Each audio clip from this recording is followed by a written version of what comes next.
Welcome, everyone. Today, we're not just going to talk about happiness.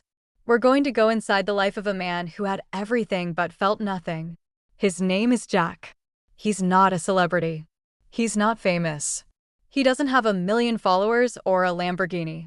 But his story is more powerful than most success stories you've ever heard. Because Jack had the one thing most people are afraid to admit, an invisible sadness. The kind that no one sees. The kind that doesn't make noise. The kind that quietly kills your joy.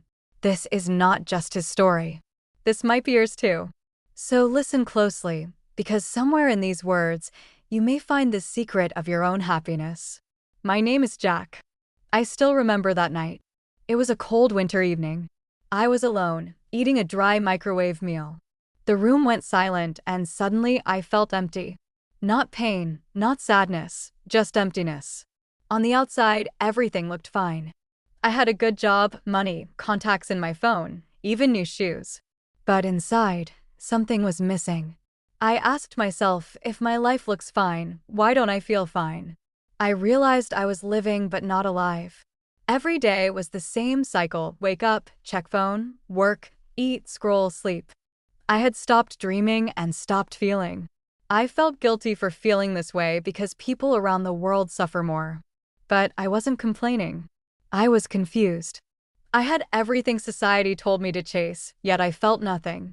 That night I sat in silence and made one promise to myself. I would find out what happiness really means, not what people say, but what it means for me. I believed happiness comes later, after success, after money, after stability. But later never comes. Life keeps moving. I was always preparing for life instead of living it. I learned that happiness is not a destination. It's not a reward. It's not something you earn. Happiness begins when you stop postponing yourself and start living now. One morning, I woke up early.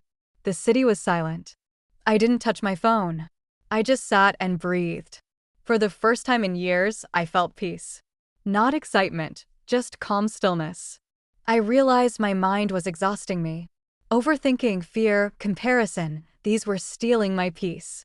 When the mind becomes quiet, happiness returns naturally. I started giving myself 10 minutes of silence every morning. No phone, no noise, just breathing. My mind slowly healed. I also realized that many people are addicted to stress and chaos.